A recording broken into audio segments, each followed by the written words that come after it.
Hello, everyone, and welcome to this webinar titled The Sustainable Travel Agenda Where Countries Stand Today. This webinar is being presented by Euromonitor International for the Arabian travel market. Before I begin, for our audience who are not familiar with Euromonitor International, I will briefly introduce ourselves.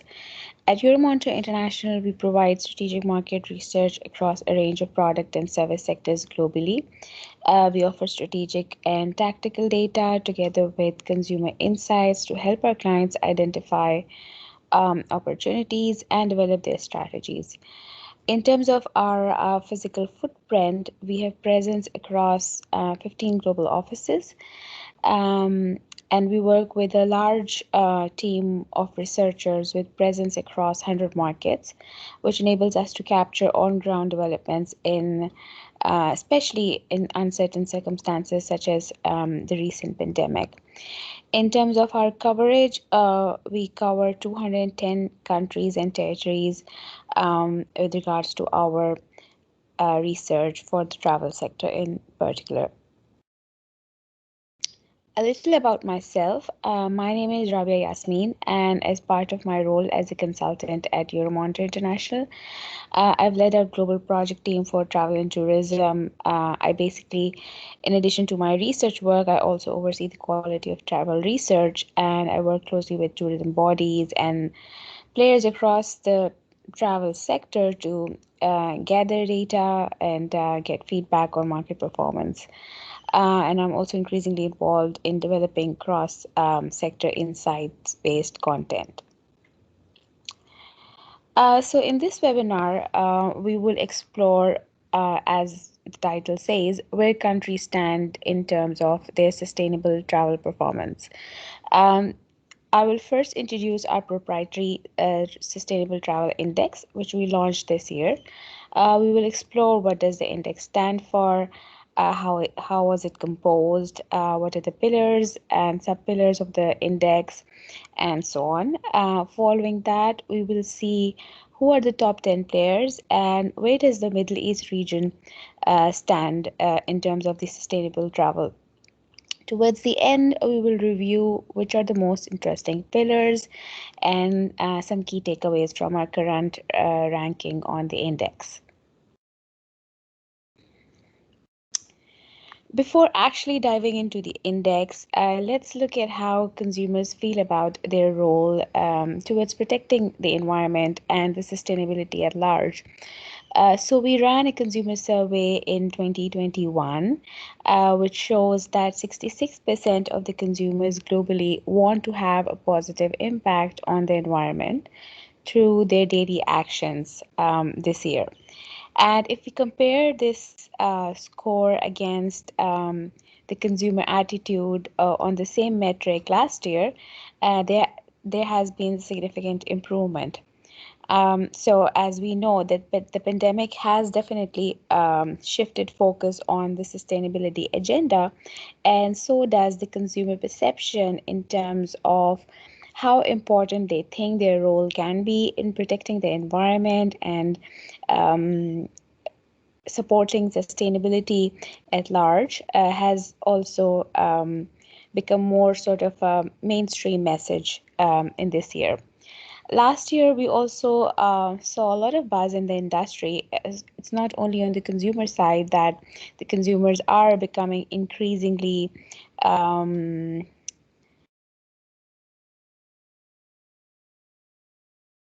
concerned about sustainability, but also the industrial sector or our travel sector from the industry side.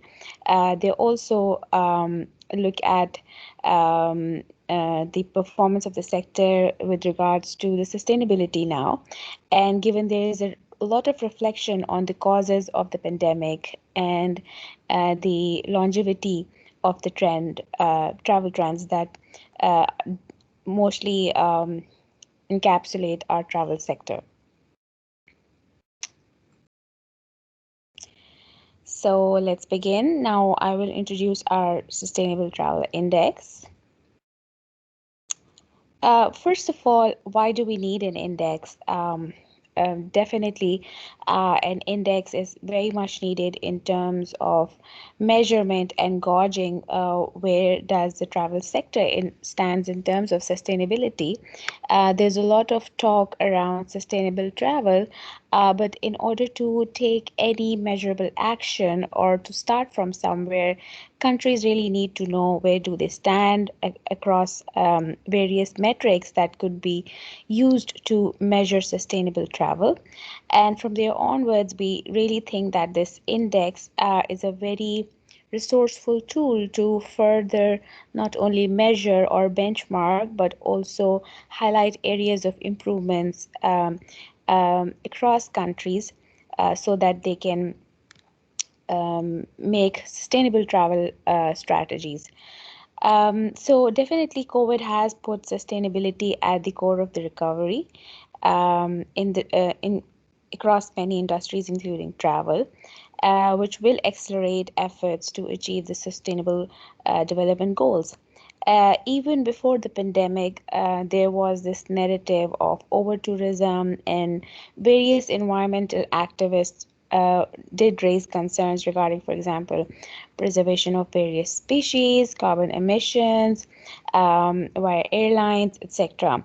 And the pandemic has actually only reinforced that message more widely.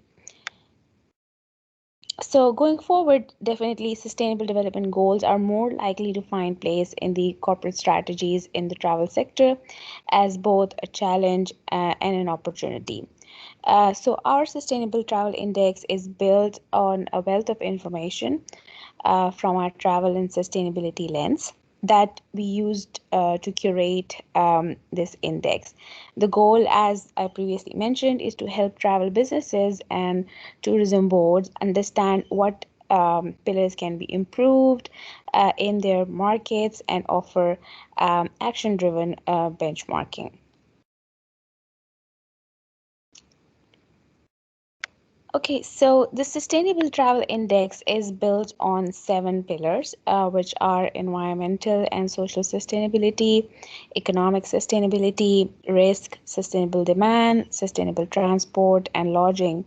Each of these pillars is built on various sub pillars, which we will see in the following slide. And we used 57 indicators across those metrics based on the data for 99 countries. A quick review of our methodology before I further elaborate on the subpillars or the composition.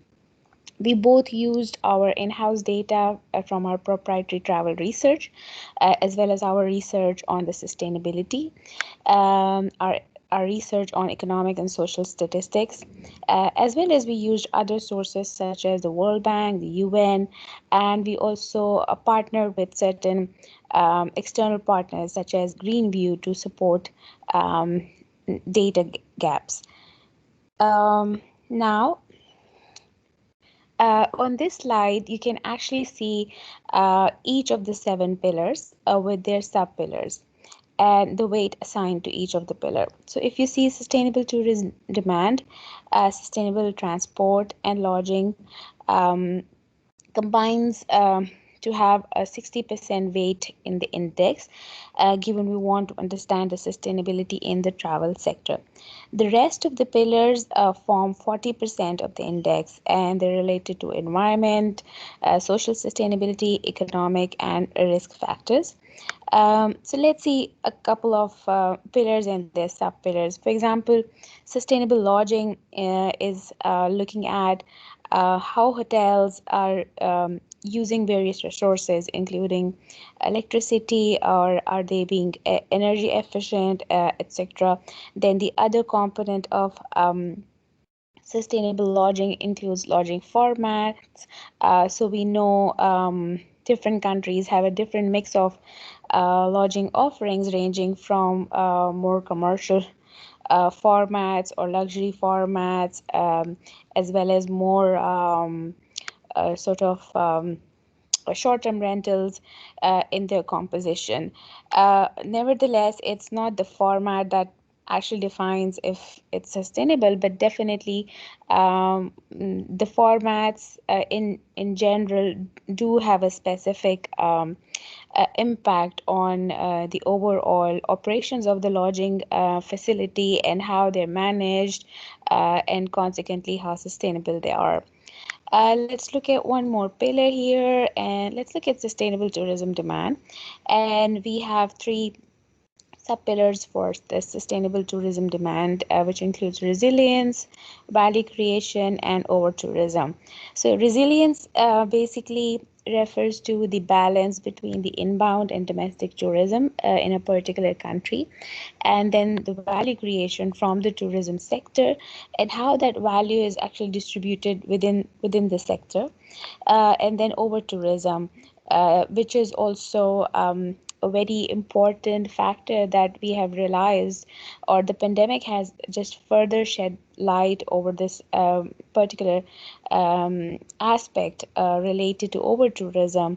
And many countries have actually realized that they might be having a higher share of inbound tourism, as well as a lot of tourists, which were leading to over tourism for their destinations. But the pandemic has just exposed how fragile that model was.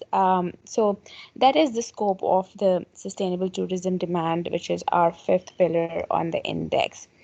As we go further, we'll get chances to explore a couple of more pillars, but let's move ahead um, and look at the top 10 markets.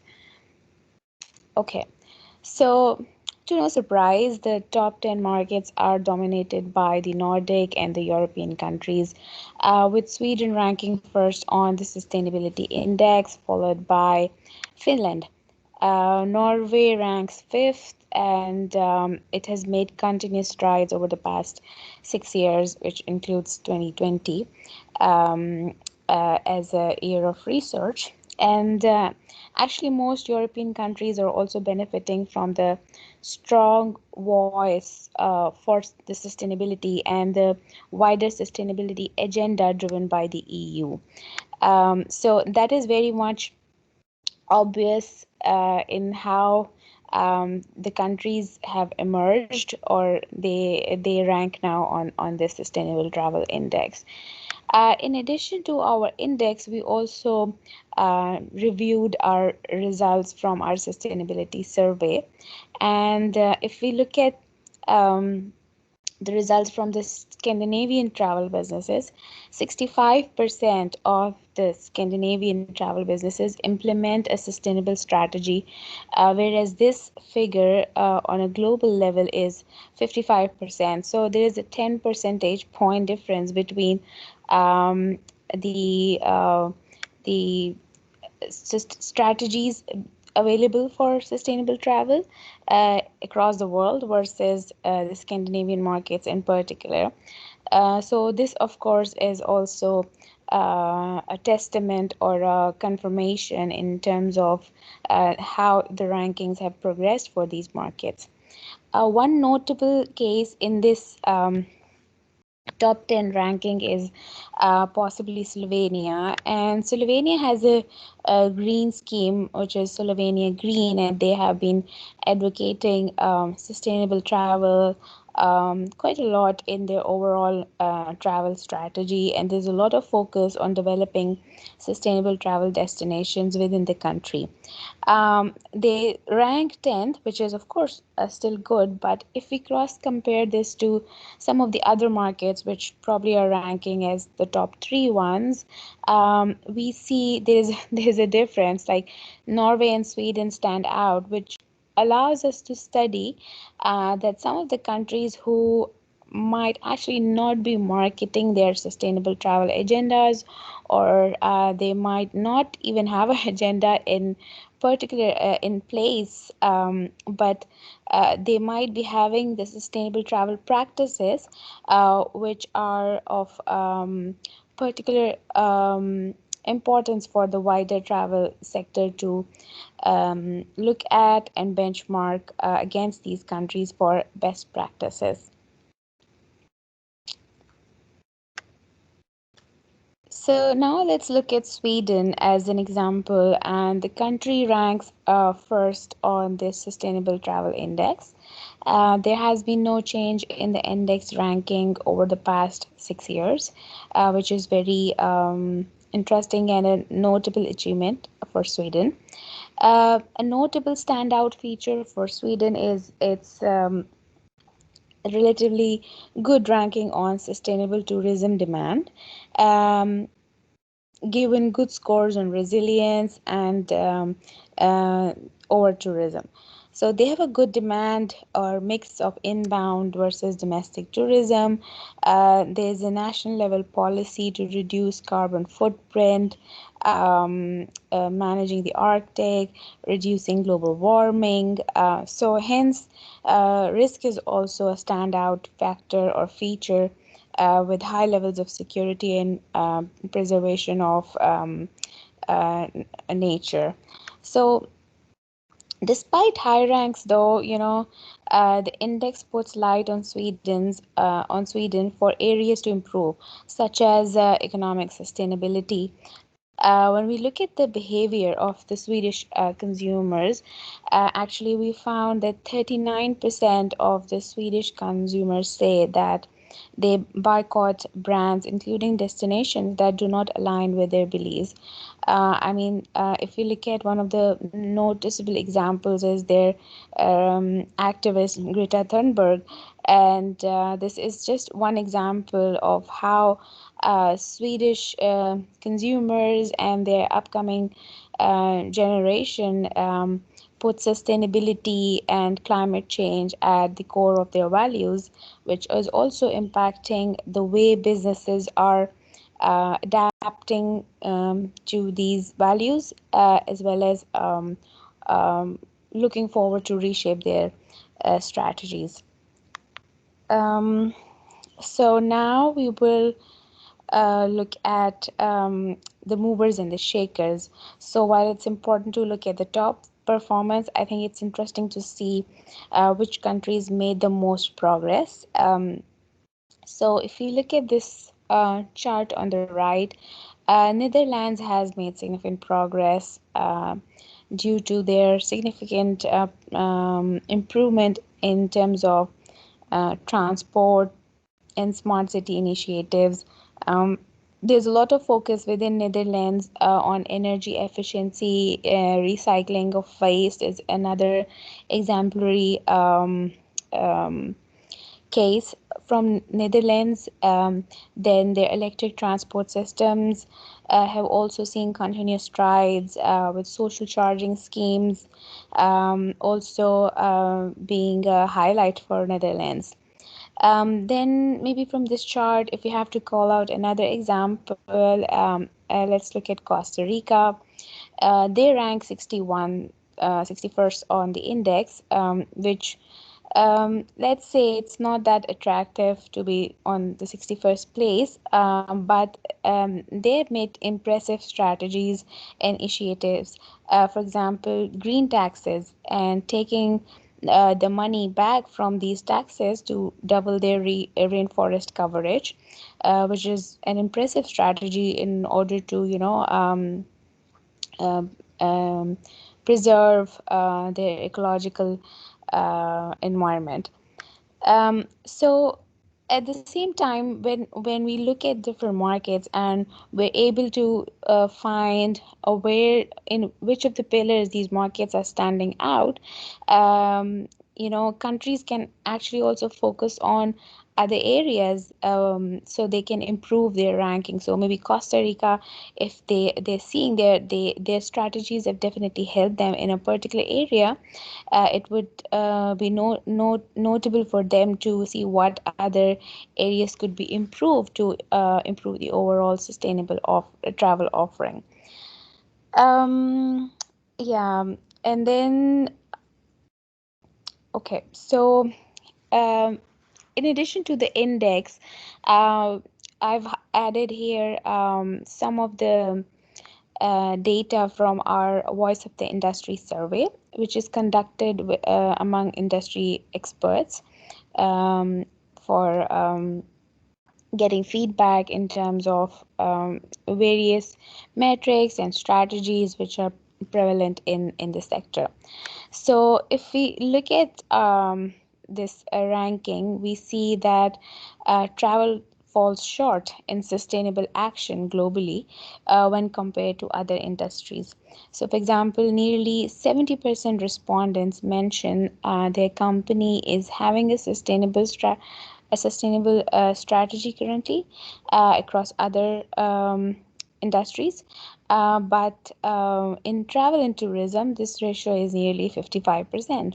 So it's greater than 50, which is also a positive sign, but still there is a huge gap. And in terms of purpose-driven companies, this percentage for travel companies is even lower, with 35% of of the industry experts stating that their company is purpose-driven. An important factor to also note here is the role of leadership, and we definitely think it's a very important it has a very important role to play in driving the sustainability agenda. And if you look at the scores on the question, the CEO of my company is a sustainability activist.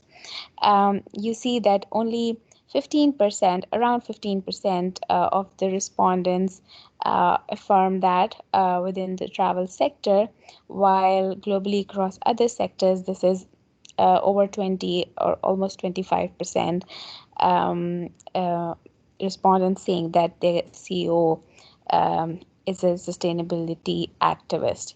So this shows us that while there is a lot of conversation across the travel sector in terms of having a sustainable travel agenda, travel is still falling short in sustainable action.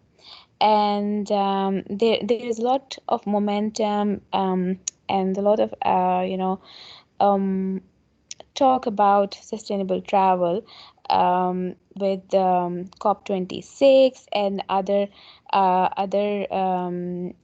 industry developments that are happening. But we think it is particularly important for the travel sector to have more proactive action on sustainability, given that travel has is expected to have the most significant impact on the environment and the social sustainability.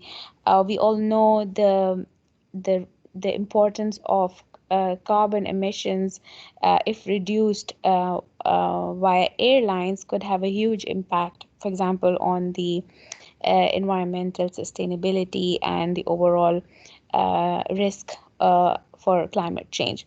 So, if we put that in perspective, we see travel is lagging behind the other sectors, yet travel can actually make the most significant impact. Hence, we really see there's a lot of need in terms of actually getting to work in terms of how this can be improved across, for example, maybe the pillars on the sustainable travel index are a good start. Okay, now, of course, let's move our discussion towards the Middle East, and let's see where does the Middle East stand in terms of their sustainable travel. If we look at the region, none of the countries actually rank among the top 30 sustainable markets. Jordan, Israel, and Oman are the top three markets which have continuously improved as well on the index. But other than that, we don't really see a clear leader, in terms of sustainable travel that represents the region on a global scale. We do have countries which are ranking very well on the economic sustainability. Even we have good rankings on risk and sustainable tourism, but the region lags due to weaker performance on environmental sustainability, sustainable lodging, and transport, which, if you remember, are um having greater weight on the index for its ranking. Um, we will explore a couple of countries from the region in terms of how are they performing overall and then within the sub pillars. So our first case example is Jordan. And Jordan leads sustainable tourism in the Middle East, ranking 43rd. And if we look at its ranking on the component pillars, it has a good ranking, actually very good ranking on sustainable tourism demand, as well as we would say even its rank on risk is good. So a couple of initiatives that we see within Jordan. Jordan has a lot of attention on using travel to build its communities and driving social and economic growth via the tourism sector, involving small scale travel operators and service providers into the offerings, which is definitely a standout for Jordan, something we should all compliment. So the award-winning Jordan Trail it continues to be successful despite the challenges of the pandemic. It's offering 8 different trails through 75 villages, as we know. And the Tourism Association in Jordan, it also launched its first homestay and helped lodging providers to install renewable energy such as solar power and electricity. So this with this trail only, if you see, the trail pass was also launched last year, and the one of the agendas was to drive loyalty and repeat visitors, uh, which also gives trails up for adoption. So there is a uh, more sort of a focus on community involvement, with the shares of from the travel sector to be distributed back to the community. So that's something commendable in the case of Jordan. But we see, for example, they might need to improve on environmental sustainability and economic sustainability at a country level. They are making some initiatives for the environmental sustainability, as I previously mentioned, but they were mostly launched just last year. So hopefully these will add on some positive strides for the country. Okay, so our next example is Saudi Arabia. And Saudi Arabia as a country is ranked actually top for the risk in sustainable travel index, which is interesting, and despite waging war in Yemen and its human rights abuses. So the reason is that the country has a strong record of protecting its nature and heritage conservation. We all know there are 5 sites listed on the UNESCO World Heritage List from Saudi Arabia. And Saudi Arabia has made a lot of investment and a lot of resources are invested in the maintenance and conservation of their heritage sites, which are the unique um, feature of the country itself. And the country is actually responsible of taking care of those heritage sites. So the country also ranks 23rd for sustainable tourism demand, which is also a very good call out because they have a good balance of inbound and domestic tourism.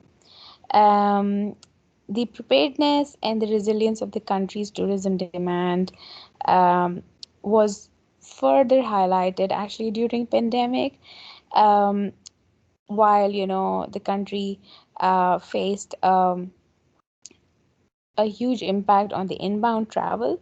The revival of the domestic tourism, or even the growth of the domestic tourism itself, was a particular highlight or a positive element for the travel operators within Saudi Arabia. Now, if additionally we look at what Saudi Arabia is up to, they opened up to the international leisure travel pre-pandemic, and they've invested for decades in their cultural heritage. Um, and a recent example is the Al Ula project, which was also showcased at the G20 summit and the UNWTO as an example of inclusive community development, in addition to a lot of other fascinating features of the destination. Now, let's look at some of the interesting pillars. The first pillar that we would be highlighting today is environmental sustainability. And environment actually, why do we think it's important is it's the first point of contact for humans in terms of understanding how important sustainability is and how the environmental sustainability is in particular important for mutual coexistence of humanity and nature. And we all can agree that the pandemic has reinforced this idea among all of us. And many of us actually want to go back to nature and be more nature friendly.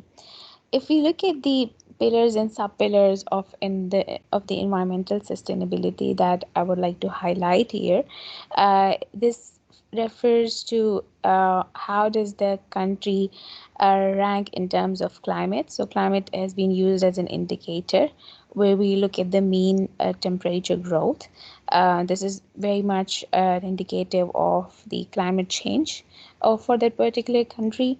Next, we have natural assets, um, and we know a forest land or the ratio or percentage of forest land or protected areas is also very important. There's a lot of call out from various environmental activists and agencies in this particular aspect. Pollution, of course, is also a very important factor for environmental sustainability.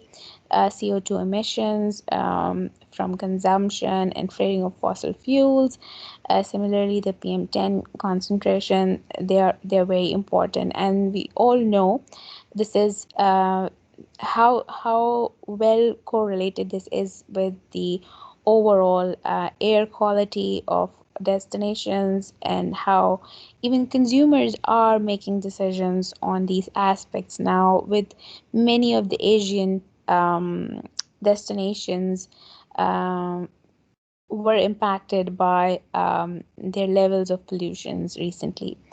Energy is also another component of the pillar where we look at the final consumption of the energy, renewable energy capacity, and energy efficiency. And last, we have water. So, water withdrawn as percentage of renewable energy resources. So, all of this is also correlated to the investments that are being made in the preservation of um, natural assets and also energy efficiency in investments in renewables, which is going to be a very interesting subject as more countries become interested in being more sustainable. Yeah, so as I said previously, that climate change is definitely the key story in recovery. Um, and a lot of us are already feeling the impact of climate change with the percentage change um, in our average temperatures around us, which is calling out a great level of emergency around this topic. So if we look at what consumers think about it, we can see that 65% of the consumers claim to be worried about climate change. In terms of businesses, we see 50% of the businesses have engaged with the UN Sustainable Development Goals on this agenda. And of course, uh, this has a lot of consequences for the environment, and we estimate that around 127 billion is the value of economic damage due to natural disasters globally, in 2020, as we saw a lot of cases where we saw natural disasters last year, in addition to the pandemic. So, given the cost benefit analysis, definitely investing in environmental sustainability or energy efficiency or preservation of natural resources is a costly affair, but at the same time, the value of not or the cost of not doing these investments or not implementing this change is probably even higher, with a greater impact on local communities. Then not it's not only the damage that being done, it's also the cost of rebuilding those communities and those economies, which is also significantly high, both in terms of the value and the time that we see. The next pillar that we would highlight today is the sustainable tourism demand. And why do we think it matters in 2021 with particular relevance to the pandemic? Actually, um, if there has been a very clear trend in 2020 that various countries have seen, is this uh, focusing or refocusing shift towards the domestic tourism, and many of the city boards, city tourism boards have actually relied on boosting domestic tourism despite challenging environment for the survival of the travel sector.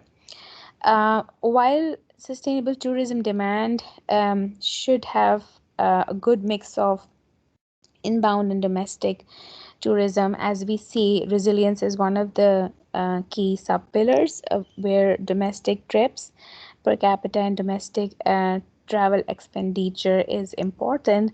The value creation is also very important. Many of the destinations had a very strong focus in volume driven tourism performance in terms of getting a record number of visitors, be it one of the like leading destinations, be it Hong Kong or be it other destinations. But going forward, I think, or we think at Euromonitor that there will be a shift from volume-driven model to a value-driven model, given the impact that we have seen on the environment. And countries would actually look at domestic tourism as well to create that balance. Of course, we know not all countries have a good available mix of domestic tourism, but then of course they can also focus on the how they would recurate their model around inbound tourists, for which they have to probably look at how they can improve value creation. And definitely over tourism is highly correlated to this. When you focus on value, you can cater to the challenges that emerge from over tourism. So yes, in this particular aspect, value creation would be the key to building back a better travel sector, so that if tomorrow there's another setback for the travel sector, um, the sector is very much ready, and is not impacted or dependent on the number of visitors or getting that volume back together. So, if we look at some of the consumer or the industrial perspective on this, um, 83% of the consumers claim that they will take trips closer to home over the medium term, or even maybe permanently. So that is a reflective of the shift that we have seen in terms of how consumers and businesses look at where to source tourism demand from. Then in 2021, we think only one out of every six trips will be international, which again reinforces this shift towards domestic tourism. And at the same time, for because the focus would be on value creation, we expect that there would be a 12.9% increase in average spend per international trip over the forecast period until 2025. So this would be the average spend per trip per international trip, and that would be increasing. With this, we come towards the key takeaways from today's presentation. And if you look at the key takeaways that probably we can present now, is definitely there is a paradigm shift, as we've discussed. We really see that going forward, tourism boards and companies should resist chasing volume, and value should be the perspective to building back a more sustainable and a longer term successful travel sector. At the same time, this calls for like sustainable travel agenda is not only an agenda for the tourism boards or the governments. It needs collective action, including consumers who might have reported that um, sustainability is important for them, or they think they can impact sustainability, but there should be a greater focus on the action part of these aspects. So this can include various kind of strategies. Actually, destinations can introduce strategies and offers where consumers are made responsible, or are made even aware of how they're impacting the environment when they are visiting a particular destination, or they might be using more of the services while they're on trip, which are sustainable, ranging from the packaging they're using, or the hotels they're staying in, or the airlines they choose. So that's one example. And then this collective action should be across the entire value chain of the travel sector, including brands and governments, as I mentioned before.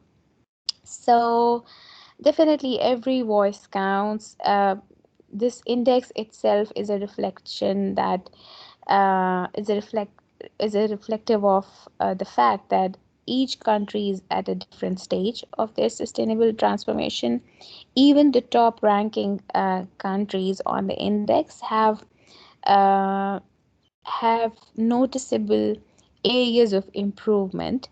If someone is ranking very well on the sustainable tourism demand, they still need to improve on their economic sustainability, while others may be improving on economic sustainability but might be lacking on risk.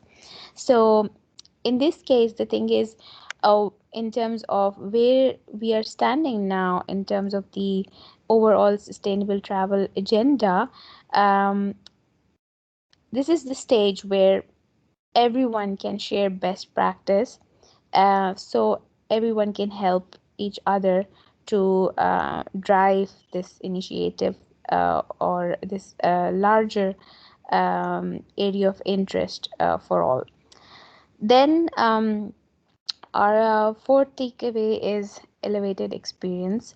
Um, we know championing positive social environmental outcomes elevates the visitor experience, creating value, trust, and loyalty. A lot of destinations are using the sustainability as an area to elevate or enhance trust and loyalty, or calling out consumers to visit those destinations because they're sustainable, and that is aligning with how consumers are thinking now, since they want to contribute to this greater cause of environmental and social um, sustainability. So definitely this calls out for an elevated experience where countries should champion for both social and environmental outcomes. And there should be a very well balance of, for both social sustainability and environmental sustainability. Travel, in particular, is a sector where travel impacts, the lower level communities where destinations are. And the value should reach back to these communities. Then last we talk about accelerate the change. The pandemic has offered this moment of reflection, definitely. uh, and the narrative around the climate and health emergencies is already there. Everyone is well aware, everyone talks about it, but now we need to call for action and putting people and planet before power and profit. This definitely seems to be very challenging given how pandemic has impacted the economic position or performance of the players in the travel sector, impacted their profits and revenues. But that's the lesson to learn, that the travel the model that the travel sector has been operating in was probably not the sustainable approach to look at things. And going forward, travel would only survive if there is a healthier planet. So, with this, we come to the end of our today's webinar. Thank you so much. If you want to reach out, please do reach out. And if you have any questions, um, you're more than welcome. To see the full ranking of this Sustainable Travel Index, you can follow this link and get a full view of our white paper on the Sustainable Travel Index. Thank you so much for listening. Have a good day.